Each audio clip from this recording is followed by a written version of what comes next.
So in this segment, we're going to be kind of looking at Sky's more in-depth look at British farming, or as Ed Conway put it, as farmaggedon. Bit dramatic, but let's have a look. You know, food security is obviously really important, so let's have a look to see what Conway has to say. Probably seen farming is in the news at the moment. You might be fooled into thinking it's all about inheritance tax, but actually, talk to any farmers, and there's a lot of other things going on, a lot of other pressures, to the extent that for some people it almost feels, you might say, like farmageddon.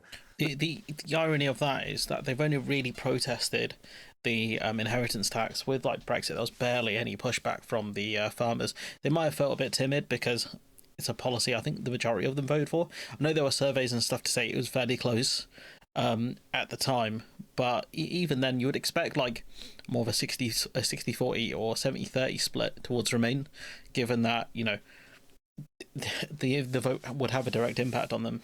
Let's have a look at some of the data, though. And the big story here, or at least one of the big stories here, is the UK has left the EU. And that means a big change in the way that farmers are getting payments. For a long time, farmers have been, to some extent, reliant on basic payments, which have been part of the Common Agricultural Policy. But that's starting to change. This is showing you the DEFRA budget this last few years and the next few years. And what you'll probably notice, OK, so the black bits are showing you the basic farm payments, and you get those just depending on how much land you have. It used to be how much food you were producing, but now it's how much land you have. And the green bits are environmental schemes, so improving hedgerows, improving the quality of the soil and so on.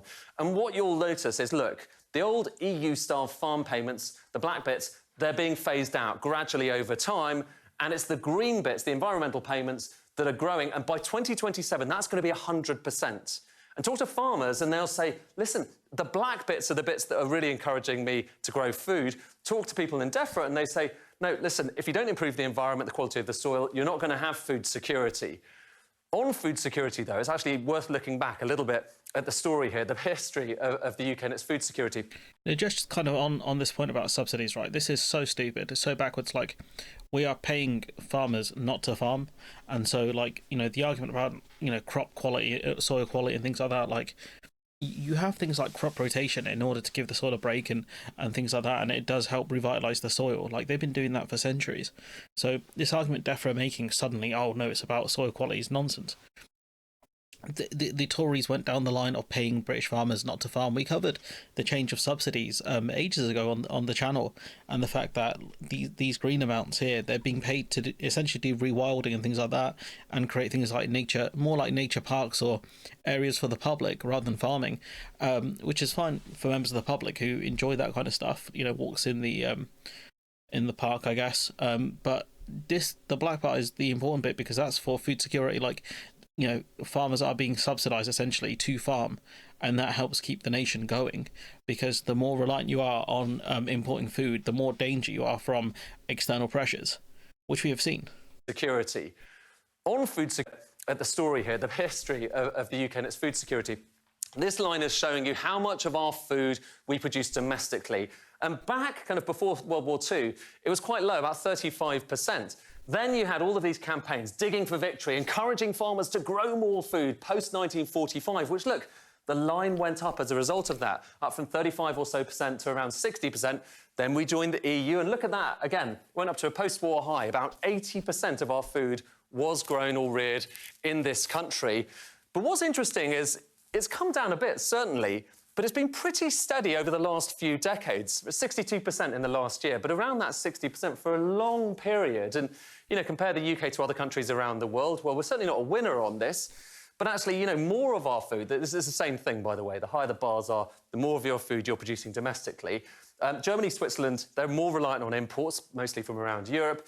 Japan, France, they produce more food domestically than the UK. And then look at Canada and Australia, actually producing so much food that they are net exporters there. We'll come back to that issue in a second. But so when we look at this, right, he's kind of in the way here, but you got Germany at the bottom, Germany being focusing more on manufacturing, I think. The Swiss, I don't know a ton about them. It might be because I think it's quite mountainy. In Switzerland, that could be the reason why. Obviously, the UK, I think, you know, the big kind of population increases we've had have led to the UK being more reliant on food imports. Japan, I think they have more controls around their imports. That's probably why their numbers are lower, and I think they do eat kind of more food that's kind of more produced in Japan, like the types of food they kind of eat their diets. Whereas obviously in the UK we eat quite kind of a diverse diet. You can get whatever you want. Especially our import sections are quite good for like getting food from around the world. France really powerful has a lot of agricultural hubs. Like they push agriculture quite a lot. I think the Italians kind of similar to the Japanese, really, where they do have their food does have like a cultural importance, and they will eat food that's domestically produced, specialty goods, I guess. The US really does heavily subsidize their food sectors, so this makes sense. I think the Canadians as well, and then Australia, it's they have a lot of farmland and they use it to export to kind of other countries in Asia. I think mostly China. A lot of people saying, listen, because of what's going on at the moment, there might be questions about food security. And it's not just changes in Brexit or post-Brexit payments from the government, it's also what's going on with, you might say, the climate, or indeed certainly the weather. This is showing you how much rain, basically, we have had in the last winter. The darker this is, darker blue the bits are here, the more rain versus the historical average. And it was a really, really wet period. And as a result of how wet it was really difficult to grow wheat in particular. And have a look at what happens to... You know, wheat being one of the main things that have been hit by Russia's invasion of Ukraine as well, because the I think Ukraine, is it called the breadbasket of Europe, something like that, where they produce a ridiculous amount of wheat. The amount of wheat that we've harvested in this country. That's the red bar there. We're going back through harvests all the way back to the 1980s. This actually was the second lowest tonnage of wheat, so the second worst harvest, basically, for wheat since 1984. And that's only really because those records began in 1984, so second lowest that we've got on record. So that's not good. On top of that, so the pressures from the weather, pressures from changes post-Brexit, there's also this. Because we're outside the EU, we're now signing trade deals with other countries, and we've signed 2 deals with Australia and New Zealand, and one of the consequences of that is they can import more dairy and beef into the UK. So these lines are showing you imports of dairy and beef from Australia and New Zealand. That's when the trade deals came into force. Look at what happened next. Those lines shot up. So that's food coming into the UK from overseas. It's more competition for domestic farmers. So you can see, put it all together, it's getting tougher. And there's something... The other thing is this bar here, he doesn't mention it, but these bars here will get way worse because we still have quotas on imports. So there's still limits on, I think, the amount we can import. But those quotas are going to fade away as the years go on. That's how the trade deals are built. And so as the kind of quotas end, you're going to see more imports of... you know, these products from New Zealand and Australia, and it's going to further put a squeeze on British farmers, especially when they're still kind of competing with the EU, even though we have border checks. They're still competing with EU farmers as well, because we're still importing food from the EU. Something else that's going on as well. This is kind of a longer term issue. In fact, this is one of the longest range charts I've ever produced for Sky, because it goes back to basically almost the Dark Ages here, certainly the medieval period. And this is showing you the amount of wheat that comes out of each hectare of land. So the higher this is, the more kind of productivity you have on each farm. And what you can probably notice is, for most of history, for century after century, it was really quite low. Okay, and in the kind of Victorian period, it started to improve a bit. You had better steel, you had better ploughs, better machinery. But the real change came in the second half of the 20th century, basically. You had artificial fertiliser and lots of things pushing up this line. A massive, massive shift in agricultural productivity. And that basically is what a lot of people have lived through. That's, you know, relatively recent memory, is a massive shift in the amount of food you could get out of the land. And here's what's significant and interesting about this. Is there a shift now? And are we seeing that line, which rose so steeply for most of the 20th century, start to slow down? And farming productivity, if that goes lower, that makes it even more difficult for those who are farming the land to try and grow more stuff. So put it all together, all of that, and the Brexit changes and trade changes and what's going on with the weather, and perhaps it's no surprise that people are talking about farmaggedon. No, it's kind of, like I said, when we go back through this video, right, we can talk about the inheritance tax, which, again, people have done different things on, supporting it or being against it, whatever, right? That's fine. When you look at their bigger problems, though, it's not the inheritance tax. That's just when they die. That's when it will impact them, when they pass on their farms, right? When you look at this, right, the subsidy changes. So they're not being paid to farm anymore. They're being paid to effectively do nothing, right? So you got that. So this is important. You've got, you know, more imports coming in. You know, you're seeing a drop off here of domestically produced food. It's kind of, I think we'll see this come down, especially when farmers will produce less because their export market is killed effectively as well. So there's less incentive for them to grow massive amounts. So like you can see this Australia not overproducing but producing more than they need. You've got the UK wanting to do a trade deal with Canada, given that we don't really have the benefits of the CETA deal anymore, or that will come to an end at some point. The Canadians do want a separate deal with us, so that the Canadian farmers are also going to be a problem as well, and the Canadian farmers are going to be a lot more on top of this because they weren't happy with the CETA deal because they thought they got shafted by it because of the fact that Canada can import European cheeses, which really are probably the best in the world. Not to sound like an idiot saying that, you got this problem here with the rain. You would hope that it's not that bad year on year. Really, you would hope next year's a bit drier, so then the wheat harvest go okay. So this one's a natural phenomenon. This one, there's no real government control over rain. The only thing you can do is better flood defences, I guess.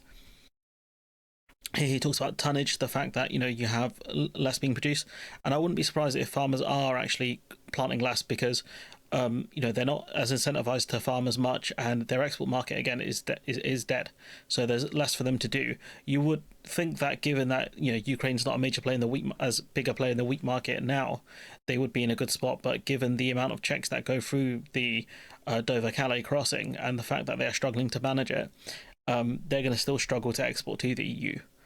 So this is a thing here, and then you've got this. This is another problem. So, like I said earlier, this here with the UK importing more from New Zealand and Canada, so that makes a further competition. So you have a lack of domestic production, a lack of incentive for domestic production, natural problems, with the weather, and further competition, not just from the EU but also New Zealand and Australia. You can see why farmers have a right, I think, in my opinion, to complain.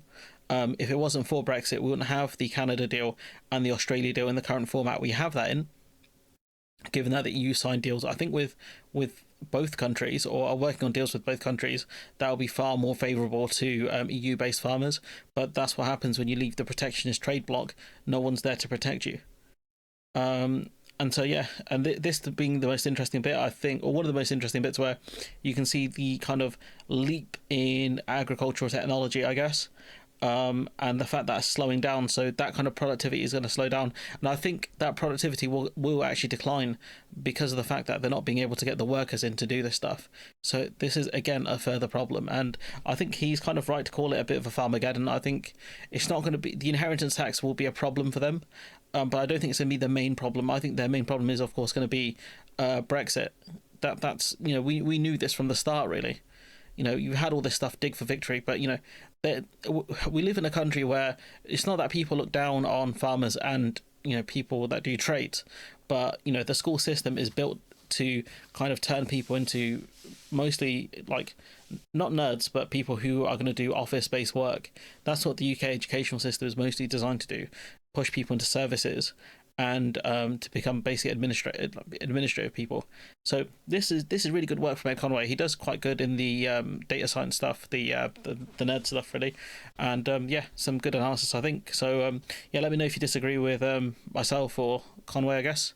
And remember to like, comment, share, subscribe, support the channel on Patreon if you can, and hopefully I'll see you in the next one.